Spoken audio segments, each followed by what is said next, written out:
찬야의 가사처럼 말씀이 또 사랑이 성령이 충만한 우리 등대교회가 되기를 바랍니다. 우리가 이 세상을 살아가면서 우리 뜻대로 되지 않는 것들이 많이 있어요. 그 가운데 하나가 바로 무엇이냐? 부모를 내 마음대로 정할 수 없다는 것입니다. 태어날 때부터 나 저쪽 가정에 태어났으면 좋겠다. 난 이쪽 가정으로 가겠다. 이렇게 우리가 정할 수 있다라면 아마 다들 나는 그 집안 한번 생각하는 분들이 있을지도 모르겠어요. 그러나 내가 원하든 원하지 않든 이 세상에 태어날 때에 우리는 이미 우리의 의지와는 상관없이 부모가 정해져 있는 것입니다. 하나님께서 우리에게 부모라는 존재를 주셨고 이 땅에서 하나님을 대신하여 자녀를 양육할 책임을 주셨는데 그런 일들 가운데서 각각의 자녀들에게 부모를 그렇게 정하여 주셨다는 것입니다. 그러므로 세상에 어떤 부모도 자녀에게 기하지 않는 그런 부모는 없다라는 거예요. 그래서 어떤 글에서는 부모가 아무리 잘못을 하고 어떤 일들 가운데서 그런 삶을 사더라도 나를 낳아주신 것만으로도 부모는 존경받을 만한 존재라는 그런 말을 할 때에 참으로 그런 말들이 마음 가운데 새겨질 수밖에 없는 것입니다. 특별히 어버이 주일을 맞이해서 부모님의 은혜와 사랑을 깊이 새기고 주 안에서 더욱더 순종하여 또 공경할 수 있는 그런 기회로 삼으실 수 있기를 주임으로 축복합니다. 그래서 남녀가 결혼을 하게 되면 어른이 되는 것이 아니라 아이를 낳아야 비로소 어른이 된다, 이런 말이 있습니다. 그만큼 부모가 자녀를 기르고 그렇게 아이를 자라게 하는 것이 힘들고 어렵다라는 것을 어찌 보면 내포하고 있는 의미적인 말이라고 얘기할 수가 있는 것입니다. 오죽하면 우리 어른들은 아이를 보느니 밭에 나가서 일하는 게 낫다, 이런 말들을 심심찮게 들어요. 그냥 내가 일하는 게 낫지 아이 보는 것이 힘들다, 이런 얘기들을 참 많이 하시는데 실제로 자녀들을 키우다 보면 많은 시간을 투자하는 것은 기본이고 가슴을 조이고 애를 태며 그렇게 순간순간들을 맞이할 때가 참 많이 있는 거예요. 저도 우리 둘째하고 또 셋째를 갖다가 몇 번 이렇게 잠깐 잃어버린 적이 있었어요. 한 번은 어떤 엑스포라는 곳에 갔다가 우리 막내딸이 다 쫓아오는 줄 알고 갔는데 어느 순간에 보니까 없는 거예요. 얼마나 그 순간에 긴장이 되는지 수많은 사람들이 막 바글바글하는 곳에서 아이를 잃어버렸다고 생각하니까 그때 아마 4살인가 5살 정도 됐던 것 같아요. 근데 다행히 그때에 제가 혹시라도 몰라서 만약에 엄마 아빠가 보이지 않으면 왔다 갔다 하지 말고 그 자리에 가만히 있어, 이 말을 제가 계속 강조했었거든요. 설마 하는 마음으로 이제 왔던 길을 되돌아가면서 이렇게 갔더니 그 자리에 가만히 이렇게 서 있는 거예요. 그 순간에 얼마나 감사하고 얼마나 또 말을 또 듣고 그 잠깐 사이지만 아이를 잃어버렸다는 그 순간은 정말로 별 생각이 다 나더라고요. 막 온 집안이 막 찾아다니면서 나아갈 때 또 거기서뿐만이 아니라 이 동네에서도 또 몇 번 잃어버려가지고 친가 외가 다 연락해 혹시 거기 가지 않았냐 얘기해가지고 막 부모님들까지 할아버지 할머니들까지도 막 다 걱정하시고 경찰서에 연락을 하나마나 막 이러면서 막 돌아다니면서 찾는데 그 한 시간 정도의 그 시간이 정말 지옥 같더라고요. 별 생각이 다 들어가는 것입니다. 그만큼 어찌 보면 자녀를 향한 그 아이들을 향한 부모의 마음은 모두가 다 아마 그런 마음일 거예요. 내가 오늘 여기까지 그냥 성장된 것이 아니라 그 이면에 이러한 부모님의 사랑과 지극정성이 있었음을 분명하게 생각하시고 부모님들을 다시금 위로할 수 있는, 또 존경하며 그 부모님을 공경하며 나갈 수 있는 그런 날이 될 수 있기를 주임으로 축원합니다. 그래서 부모님들은 말할 수 없는 과정들을 거쳐서 비로소 자녀들을 성년에 이르기까지 그렇게 키우는 것입니다. 경제적인 부분을 실적으로 예를 든다라면 요즘은 어떤지 모르겠어요. 제가 할 때만 하더라도 어린아이가 성년이 되기까지 뭐 학교 또 뭐 들어가는 의복이나 교육비나 뭐 이런 것들을 대충 계산해도 2억 정도가 들어간다. 이렇게 통계적으로 이야기라는 것을 듣게 되었습니다. 그러니까 부모가 아이를 갖기로 결심할 때부터 부모는 이미 자기를 희생한 각오를 다져야 된다는 거예요.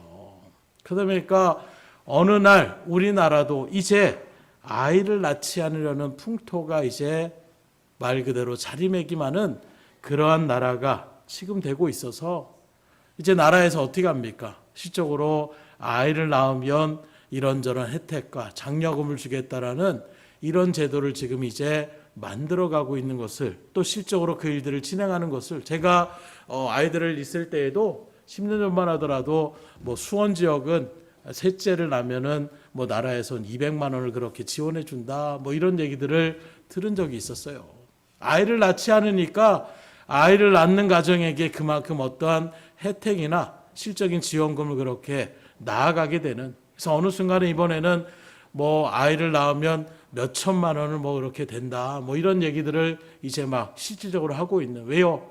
이 상태로 가면 2, 3년이 지나면 나라가 정말로 노후화될 수밖에 없는 그런 일들 가운데 서는 것이 실질적으로 우리 가운데에 직면한 그런 문제로 대두되고 있기 때문인 것입니다. 그러면 왜 이렇게 젊은 세대들이 아이를 낳지 않으려고 합니까? 이런저런 이유가 있지만 한마디로 얘기하면 희생하고 싶지 않다라는 거예요. 그만큼 아이를 낳고 키우는 것이 어렵다라는 것입니다. 그냥 우리끼리 내 삶을 좀 즐기고 내가 좀 이 일들 가운데 풍성하게 살기 원하지 아이를 낳는 순간부터 뭐 직장에 대한 문제 또 삶에 대한 일들도 그 아이 때문에 매여들 수밖에 없는 여러 가지 일들을 각오하지 않으면 희생할 그 생각이 없다라면 결코 아이를 낳을 생각들이 있을 수가 없는 거예요. 그러고 보면 대부분 이 자리에 계신 분들은 그런 일들 없이 정말 자녀를 낳는 것이 가정을 이루면 당연히 자녀를 낳는 것 어찌 보면 그 마음 자세가 성경적이에요. 하나님의 창조의 열쇠는 항상 말씀드리지만 생육하고 번성하라고 우리에게 인간들을 창조하시고 하나님께서 명령하신 그 명령의 명령이 바로 생육하고 번성하라는 거예요. 그러니 뭐 실질적인 일들 가운데 우리가 자녀들을 낳는 것 힘들다 이런저런 일들의 여러 가지 여건이나 이 사회의 어떤 그런 세대적인 모습들이 있지만 그 모습들은 결코 성경적이지 않음을 여러분들이 분명히 아셔야 되는 거예요. 그래서 자녀를 잘 낳아 기를 수 있기를 주님으로 축복하고 무엇보다도 그런 부모들이 있음에 감사할 수 있기를 주님으로 축원합니다. 그래서 오늘 본문을 통하여 이 부모에 대한 효가 어떤 것인지를 같이 상고하고자 하는데 특별히 오늘 본문에 등장하고 있는 요셉은 인생을 말하고 해야 된다면 참으로 많은 풍파를 겪어만 그런 사람이었다라고 얘기할 수가 있는 것입니다. 아버지의 사랑을 듬뿍 받던 유년기 그리고 형들의 시기와 질투 가운데서 한순간의 노예로 그렇게 팔림을 받게 되고 또 우여곡절 끝에 하나님의 함께 하심을 통하여 나타난 그 모습이 그 보디발 장군의 주인의 눈에 들어서 이제 그 가정에 있는 모든 것들을 맡길 정도의 신임을 얻었지만 그 순간도 얼마 가지 않아서 그 보디발의 아내의 유혹 가운데서 그 유혹을 받지 않았다라는 그 일들을 통하여 누명을 쓰고 감옥에 또 갇히게 되는 이런저런 우여곡절을 겪었던 사람이 바로 요셉이라고 이야기할 수가 있는 것입니다. 그러나 그는 한 번도 범죄하지 아니하였고 믿음으로 그 모든 어려움과 환난을 극복하고 하나님이 주시는 최고의 복을 누린 사람이라고 또한 우리는 지칭할 수가 있는 것입니다. 그래서 청소년들 예전에 막 한참 교회들마다 연합수련을 이렇게 나간다라면 꿈의 사람 또 비전 이런 일들 가운데서 대표적인 인물로 항상 요셉을 그렇게 걸어놨던 것을 우리가 바라볼 수가 있는 것입니다. 그래서 말씀드린 것처럼 형들의 시기로 애굽의 노예로 팔려가서 나중에는 감옥에까지도 들어갔지만 하나님께서 바로에게 꿈을 꾸게 하시고 또 요셉을 통하여 그 꿈을 해몽케 하여 주심으로 그 지혜 가운데에 왕에게 인정을 받고 그리고 애굽의 한순간의 총리로 그렇게 등극하게 되는 이런 일들 가운데 영화를 누리게 됐다는 것입니다. 이러한 요셉의 삶 자체도 우리에게 신앙에 큰 도전이 되고 비전이 되기도 하지만 그는 단순히 신앙적으로만 성공했던 사람이 아닙니다. 오늘 우리가 살펴보겠지만 육신의 아버지였던 야곱에게도 기쁨을 주는 아들이었으며 또 효도를 다하여 많은 사람에게 참되온 효가 어떠한 것인지를 보여주는 인물이 바로 요셉이라고 이야기할 수가 있는 것입니다. 그래서 이 시간에 우리가 말씀을 같이 상고하면서 이러한 요셉을 통하여 진정한 효도가 무엇인지를 깨닫고 그 효를 깨달은 그대로 행하여 나가심으로 여러분들의 가정 가운데에 하나님의 놀라운 축복이 임할 수 있기를 주님으로 축원합니다. 그래서 첫째로 과연 요셉은 아버지 야곱에게 어떤 효도를 하였는가? 요셉은 부모를 가까이 모시는 효를 행했던 사람이다. 오늘 본문을 바라보게 되면 지금 요셉이 아버지 야곱을 애굽의 고센 땅이라는 곳에 그렇게 모셔오르는 그런 장면을 기록하고 있는데 총리가 되었을 때에도 애굽과 주변 나라에 모두가 흉년으로 인하여 어려움을 당하고 있는 그런 시점이었습니다. 그래서 애굽만 흉년이 아니라 주변에 있는 그 모든 아시아 지역 가운데서 흉년이 들다 보니까 유랑생을 하고 있었던 야곱의 그 70여 명의 식솔들도 결국에는 식량이 다 떨어질 수밖에 없는 상황을 닥치게 되는 거예요. 그래서 애굽에 양식이 풍족하다는 소식을 듣고 그 아들들을 보내가지고 양식을 구하는 이런 일들 가운데 처하게 되는 것입니다.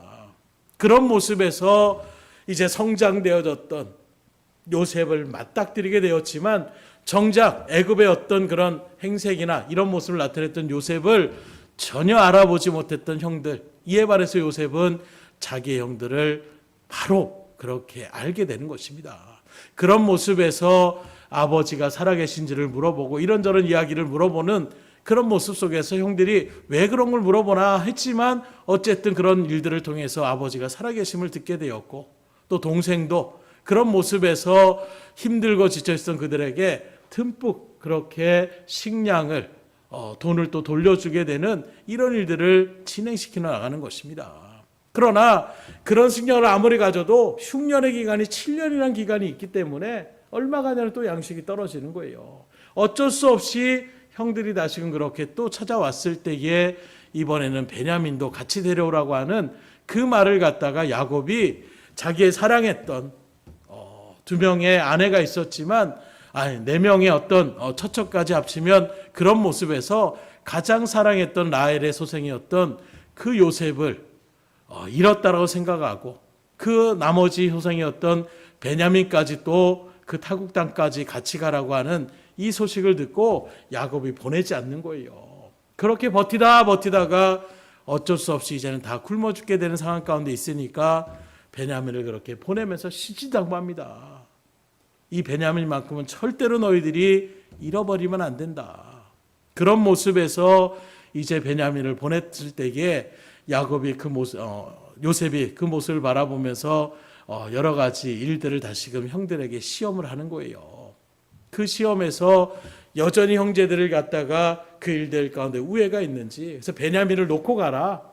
자루에 일부러 그런 어떤 식기들을 담아놓고 추적을 해가지고 우리 가운데 이게 지금 식기가 없어졌으니까 한번 짐을 갖다 살펴보겠다. 그리고 짐을 막 살펴보는 형들을 떳떳하니까 살펴보십시오.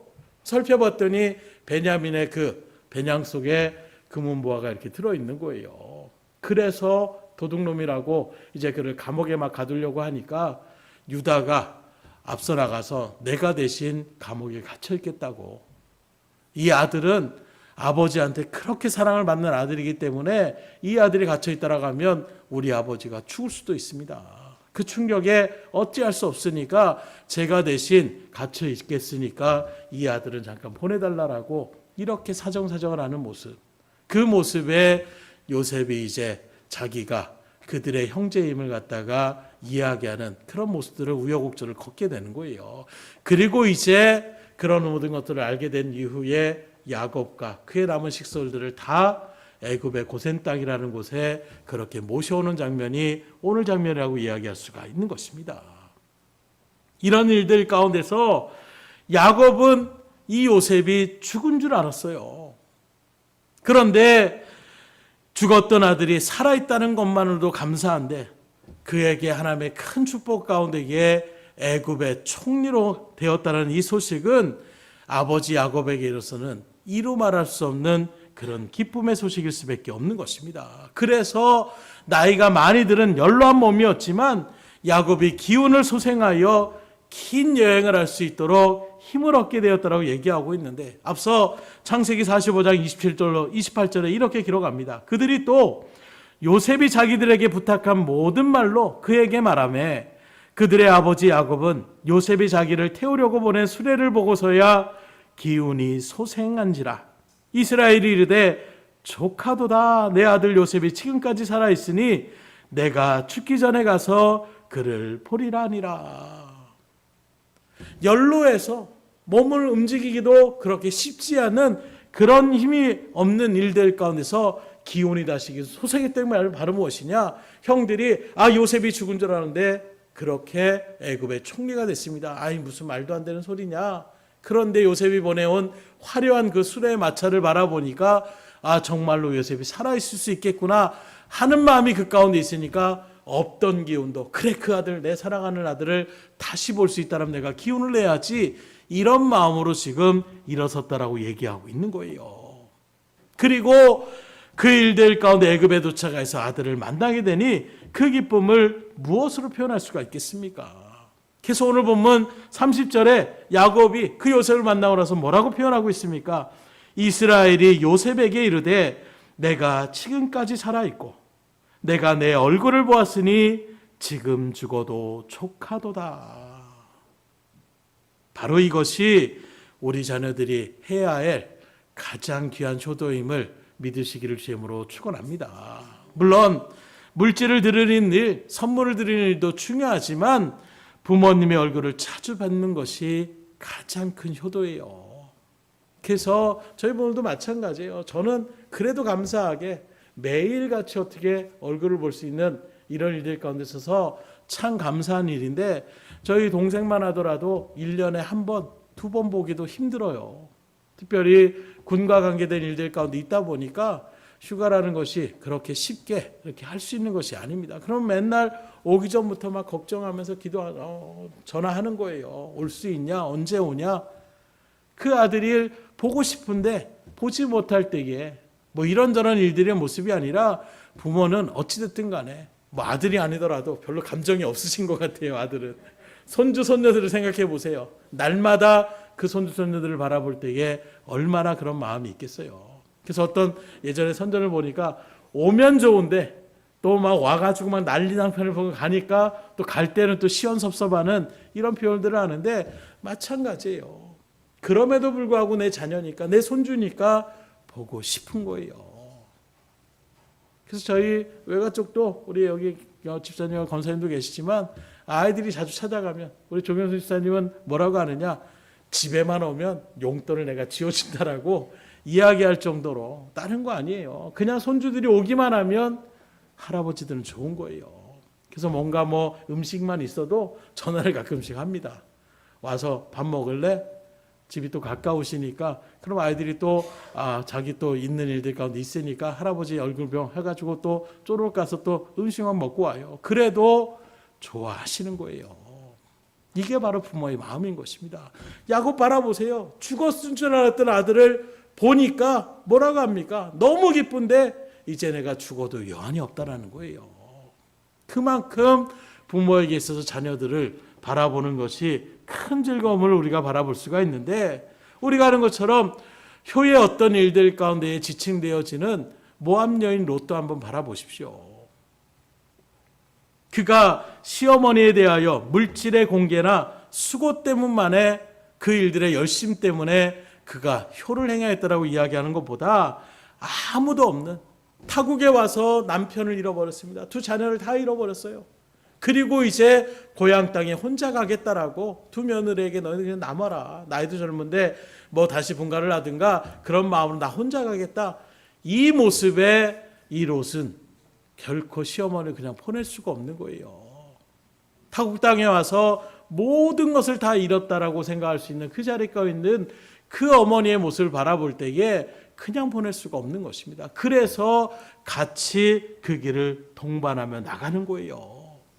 고향 땅에 누구도 반겨줄 수 없는 쓸쓸한 그 노인을 위하여 자신에게는 정말 아무 의미도 없는 타국 땅입니다. 거기에 누가 연고지가 있는 것도 아니에요. 새로 시작해야 되는 것입니다. 그것도 어떤 기반이 든든한 남편이나 뭐 이런 일들에 있는 것이 아니라 스스로가 그 일들 가운데서 그 시대상으로 바라보면 여인으로서 스스로의 어떤 몸을 건사하기도 힘든 그 일들 속에서 시어머니 그 나오미를 위해서 힘을 내려고 하는 이 마음이 그 어머니와 통행하는 것 그 자체만으로도 이 시어머니 나오미에게 있어서 롯은 너무나도 정말로 효를 행했던 그런 며느리라고 이야기할 수가 있는 것입니다. 그래서 그 마음과 중심을 바라보고 하나님께서 이방년이었던 그 몸을 통하여 예수 그리스도의 그 구세주의 족복 가운데에 그렇게 기록되어지는 그런 여인으로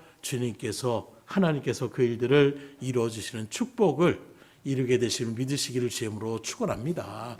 원하기는 그런 일들 가운데에 여러분도 동참하실 수 있으셔야 돼요. 오늘 본문에 나오는 요셉도 마찬가지입니다. 멀리 계신 그 아버지를 그냥 내버려 두는 것이 아니라 함께 그렇게 모시고 살기 위해서 그동안은 어쩔 수 없어서 떨어졌던 그 불효자의 어떤 일들 속에서 이러한 요셉이 다시금 부모를 모셔옴을 통하여 효를 행하는 그 일들 속에서 그 아버지 야곱에게 큰 기쁨을 주었던 것처럼 오늘 저 여러분들도 부모님이 살아계실 때에 잘 봉양하시고 그 무엇보다도 뭐 연락도 자주 하시고 또 되도록이면 찾아가셔서 그렇게 얼굴을 비춰나갈 수 있기를 주임으로 축원합니다. 이게 가장 어떤 보면 부모와 또 자녀와의 가장 큰 교류라고 이야기할 수가 있는 거예요. 두 번째로 요셉은 자신이 잘 되어 아버지를 기쁘게 하는 그런 효를 행했던 사람이었습니다. 본의 아니게 요셉은 아버지에게 큰 아픔을 드리게 되었어요. 왜요? 형들이 요셉을 갖다가 팔아넘긴 다음에 그 옷에다가 짐승의 피를 묻혀가지고 마치 짐승에서 찢겨 죽인 것처럼 이거 아버지 혹시 요셉의 옷 아닙니까? 그 소리에 아버지가 울부짖는 거예요. 틀림없이 내가 그 아들을 사랑해서 주었던 그 채색 옷에 그렇게 피가 묻어있는 모습을 바라볼 때에 죽었을 것이다 라는 형들의 그 소식을 듣고 아버지의 마음이 무너지는 것입니다. 가장 사랑했던 그 자녀를 잃어버렸다는 그 충격에 아버지가 얼마나 마음이 아팠겠습니까? 그러니 엄밀히 말하면 요셉은 살아있지만 거짓을 고했던 그 형들의 어떤 잘못된 모습이지만 어쨌든 야곱에게 있어서 누구보다도 아끼고 사랑했던 요셉이 죽었다는 소식은 그의 삶 가운데 굉장한 큰 아픔이었고 슬픔이었다라고 얘기할 수가 있는 것입니다. 그랬던 정말로 아들이었는데 이후에 바라보니까 그 요셉이 애굽의 총리가 되어서 애굽만이 아니라 주변에 있는 국가들에 있는 사람들의 기근까지도 해결하며 나갈 수 있는 그런 도움의 사람이 되므로 아버지의 이름을 빛내고 또 그의 아픔을 위로해드리는 이러한 일 가운데 섰던 모습은 그 아버지 야곱에게 가장 큰 효도라고 이야기할 수가 있는 거예요. 오늘날에도 마찬가지입니다. 어느 부모가 자녀들이 잘못되기를 바라는 부모가 있겠어요. 그 자녀들이 잘 하는 일들을 잘하고 또 세상에서도 인정받고 여러 가지 가정을 잘 이끌고 나갈 때에 부모는 마음이 기쁨이 되는 것입니다. 다른 것이 효도가 아니에요. 잘 사는 것만으로도 효도가 되는 것입니다. 내가 건강하고 내가 하는 일이 바른 일이고 나를 이 땅에 낳아주신 부모에게 보람 있는 존재가 될 때에 그것이 가장 부모에게 하는 자녀의 최고의 효도의 현물임을 믿으시기를 주임으로 축원합니다. 자녀가 아파 보세요. 부모도 그 마음이 아플 수밖에 없는 거예요. 자녀가 하는 일마다 잘 잘 되지 않아 보세요. 부모들도 걱정이 되는 것입니다. 자녀들이 또 엉뚱한 일들을 벌여보세요. 부모는 또 근심이 될 수밖에 없는 것입니다. 무엇보다 믿음의 사람으로서 가장 큰 효도는 믿음의 길을 온전하게 지켜나가는 모습만 벌어가더라도 그것이 가장 큰 효도임을 믿으시기를 주님으로 축원합니다. 성경에 바라보게 되면 이렇게 효를 행하는 사람들도 있지만 반대로 불효를 막심하게 저지르는 사람의 모습들도 기록하고 있는데, 하나님 마음에 합한 자라고 했던 다윗에게 압살롬이라고 하는, 겉으로 볼 때에는 정말로 그 외모나 이런 일들이 말솜씨나 수려하고 잘생기고 흠모할 만한 그 정도의 아들이 바로 압살롬이라고 얘기할 수가 있는 것입니다. 아버지의 입장에서도 압살롬 하면은 아이고 내 아들 중에서 그래도 잘났지 라고 생각할 정도의 아들이 바로 이 압살롬이었다는 거예요. 그런데 이 압살롬이 나쁜 사람들과 어울리고 나쁜 이야기들을 듣다가 결국에는 그들의 이야기에 현혹되어져서 자기가 이제 왕이 되고자 하는 마음으로 반란을 일으키는 거예요. 이 반란 가운데서 아버지 야곱이 정말로 버선발로 도망갈 수밖에 없는 그런 위급한 상황 가운데서 부랴부랴 성을 떠나서 도망을 가게 됩니다. 그렇게 갑자기 일어난 반란 가운데 도망을 치다 보니까 자기의 후궁들을 갖다가 미처 같이 피난시키지 못했어요.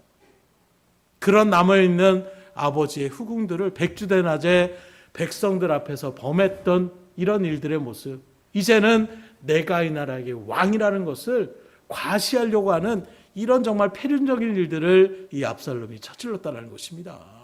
아버지로서 그 소식을 들었을 때 얼마나 마음이 아팠겠어요. 그런데 이런 일들 가운데서 아버지하고 이제 가만히 내둘 수가 없어서 전쟁을 이제 벌이게 되는 거예요. 이런 패륜적인 아들을, 이렇게 패륜적인 일들을 저질렀던 그런 압살롬이었지만 다윗은 뭐라고 얘기하느냐? 이제 그 반란군과 같이 전쟁을 하며 나가는 그 순간에 자기의 군사들을 통하여 신신당부하는 것이 전쟁의 어떤 일들 가운데 내 아들 압살롬만은 결코 죽이지 말아라.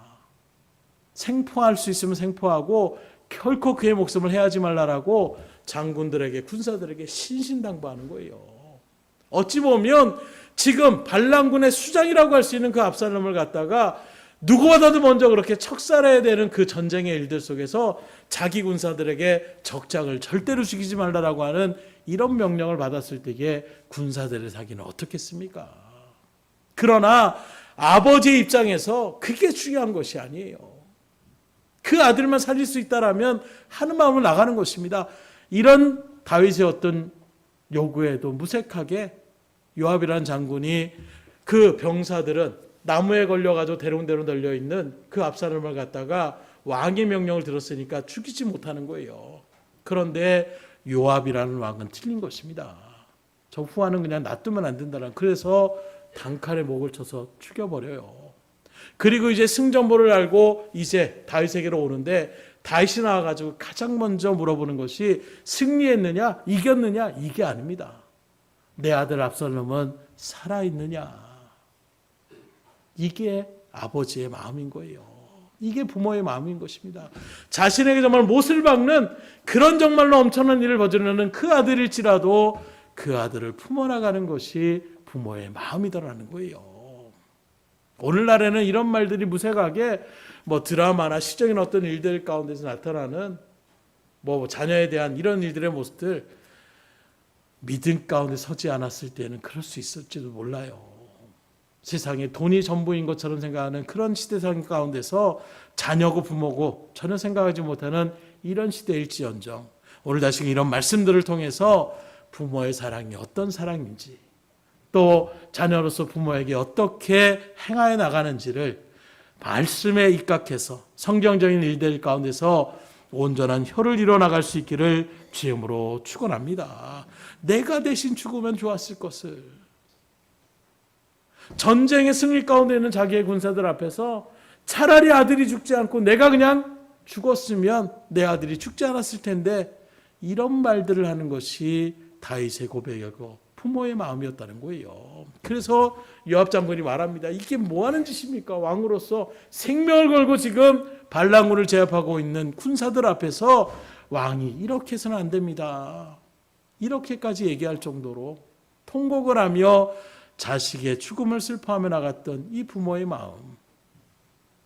저와 여러분들은 절대로 이런 압살롬처럼 아버지 다윗에게 가장 큰 불효를 행하는 자리가 아니라 모두가 하나님을 잘 믿고 믿음의 일들 가운데 온전하게 충성하며 예수 그리스도를 통하여 은혜와 축복을 누리며 나아갈 수 있기를 주님으로 축원합니다. 믿음의 자녀로서 우리가 하는 일마다 형통의 복을 누릴 수 있으셔야 돼요. 건강의 복을 누릴 수 있기를 주님으로 축원합니다. 가정이 튼튼하게 서 있는 은혜의 자녀, 또 자녀들이 잘 성장하며 나갈 수 있는 그런 복과 은혜를 누릴 수 있기를 주님으로 축복합니다. 왜요? 그렇게 잘됨을 통하여 부모를 또 기쁘게 할 수 있는 거예요. 여러분들이 잘 되어야 부모가 기뻐할 수 있는 것입니다. 마찬가지로 하나님의 일들 속에서 저는 이제 부모님이 없습니다. 여러분들이 이 일들 가운데 신앙으로 온전하게 설 때에 친정한 우리의 아버지가 되시는 하나님 앞에 기쁨을 드릴 수가 있는 거예요. 그러니 믿음 가운데 온전하게 서서 자로나라 치우치지 말고 하나님이 주시는 놀라운 복과 은혜를 충만히 누리며 살아갈 수 있기를 주님으로 축원합니다. 마지막으로 요셉은 형제와 화목함으로써의 효도의 모습을 나타내게 되는데 요셉에게 있어 형들은 어떤 사람들입니까? 원수예요. 자기를 죽이려고 했던 사람들입니다. 차마 죽이지 못하고 노예로 그렇게 팔려가서 거기서 죽어라 하는 마음으로 자기를 팔아넘겼던 자들이 바로 형제들이었습니다. 그러니 누구보다도 불구대천의 원수라고 얘기해도 무방할 정도의 그런 관계라고 얘기할 수가 있는 거예요. 그럼에도 요셉은 결코 그 형들에게 악으로 갚지 않았습니다.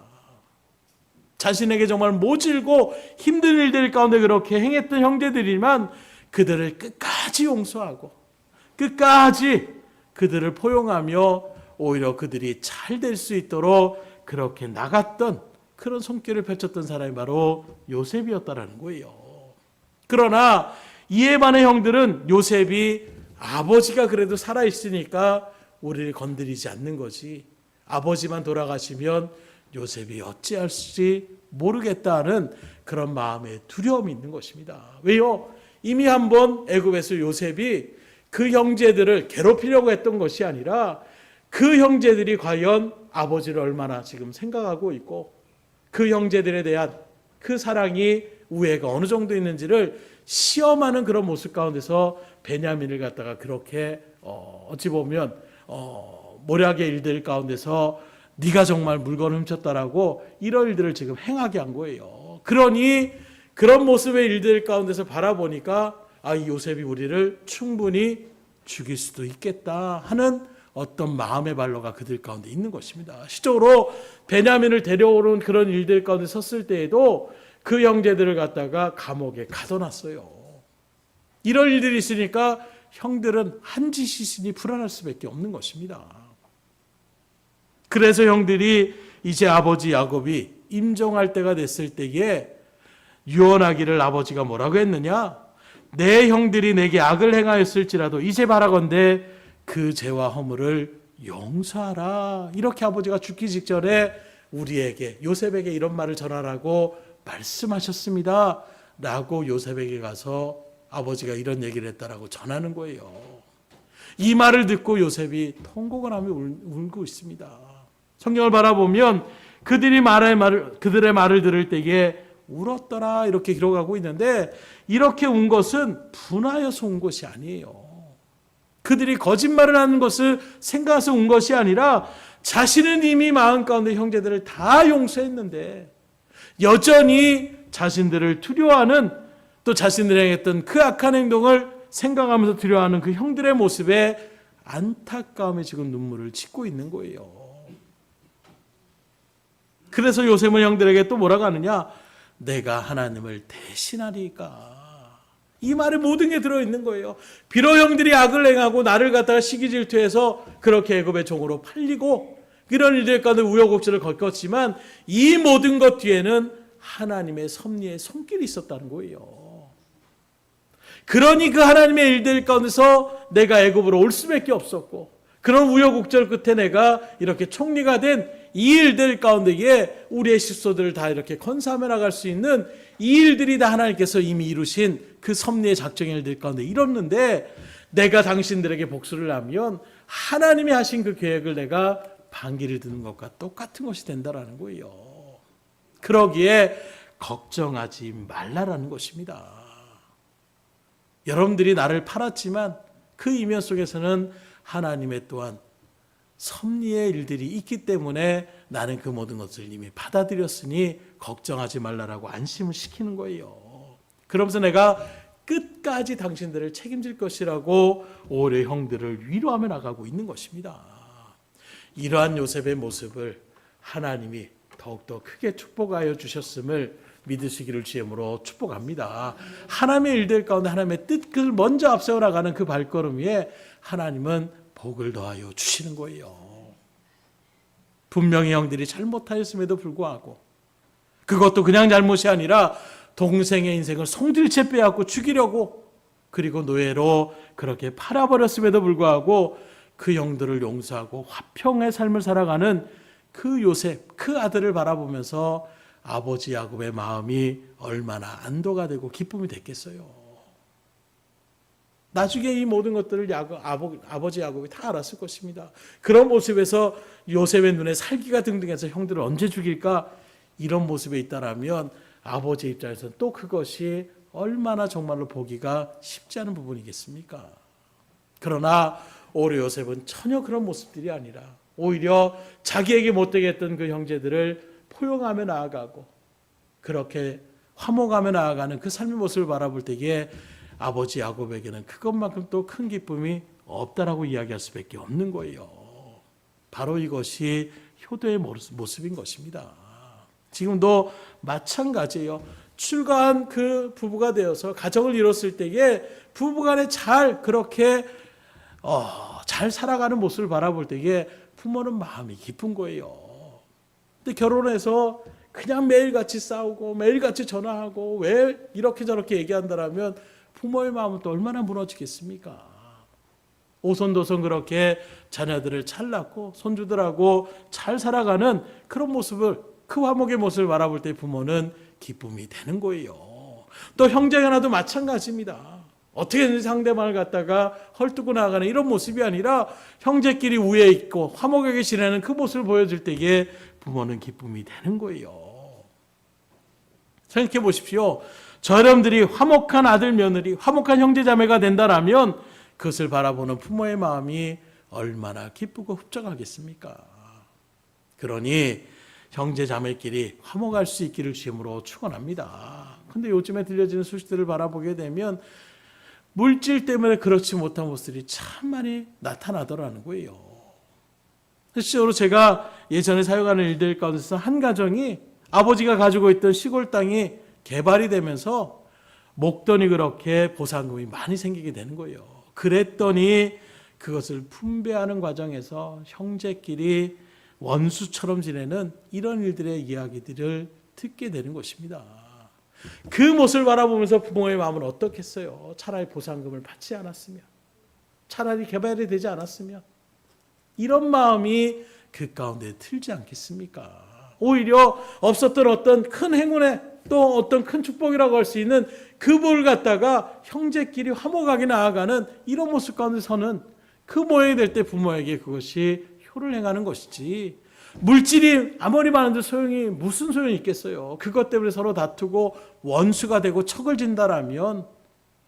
근데 오늘날 이런 이야기들이 심심찮게 들려지는 거예요. 절대로 여러분들은 물질 때문에 부모의 못을 받게 되는, 또 형제자매끼리 척을 짓게 되는 이럴 일 가운데 서지 않기를 주임으로 축원합니다. 하나님 앞에서 화목함으로 우리는 나가셔야 돼요.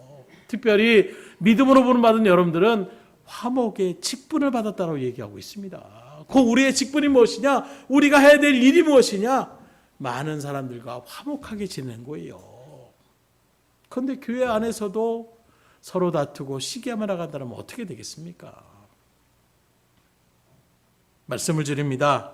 오늘은 어버이 주일입니다. 말 그대로 부모님께 대한 그 사랑의 마음, 또 그 은혜가 무엇인지를 마음 깊이 새기고 공경과 또 위로와 효를 행하며 나아갈 수 있는 일월들 가운데 서는 그런 일들의 의미로 특별히 우리 기독교에서는 어버이 주일이라고 우리가 지켜나가고 있는 거예요. 이런 어버이 주일을 맞이해서 여러분들 모두가 오늘 말씀에 배웠던 요셉과 같이 효를 나타내며 나아갈 수 있기를 주님으로 축원합니다. 그래서 효도는 하나님께서 명하신 계명 가운데 약속 있는 첫 계명이라고 말씀하고 있어요. 그래서 출애굽기 20장 12절에 보면 내 부모를 공경하라. 그리하면 내 하나님 여호와가 내게 준 땅에서 내 생명이 길리라. 곧 부모를 공경하면 내가 이렇게 해주시겠다라는 거예요. 그게 바로 무엇입니까? 장수의 복을 주시겠다라고 말씀하고 있는 거예요.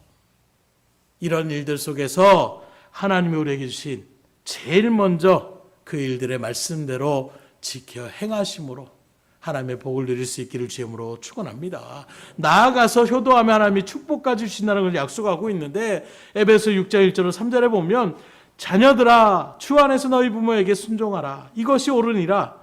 내 아버지 어머니를 공경하라. 이것은 약속에 있는 첫 계명이니 이로써 내가 잘되고 땅에서 장수하리라.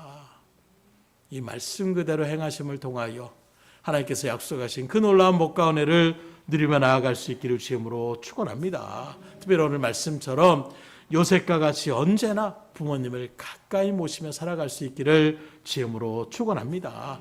화목을 이루는 그 삶의 모습을 통하여 부모의 마음을 흡족하게 하실 수 있기를 주님으로 축원합니다. 나아가서 신앙생활을 잘 하심을 통하여 하나님의 놀라운 축복을 온전히 받으심으로 건강하고 형통하고 하늘마다 잘 되어 그것을 바라보는 부모의 마음에 기쁨을 그렇게 마음껏 드리며 나아갈 수 있는 그런 자리 가운데 서게 되셔서 이 땅에서도 친정한 효를 행하며 나아갈 수 있는 여러분들의 발걸음, 여러분들의 가정들이 다 되어질 수 있기를 주님으로 축원합니다. 기도하겠습니다. 하나님 감사합니다. 어버이 주일을 맞이해서 오늘 요셉이 그 아버지 야곱에게 행했던 그 행함의 효의 모습을 같이 이 시간 상고케 하여 주셔서 잃어버렸던 부모에 대한 그 은혜와 그 사랑을 감사하며 나갈 수 있도록 주님 붙잡아 주시옵소서.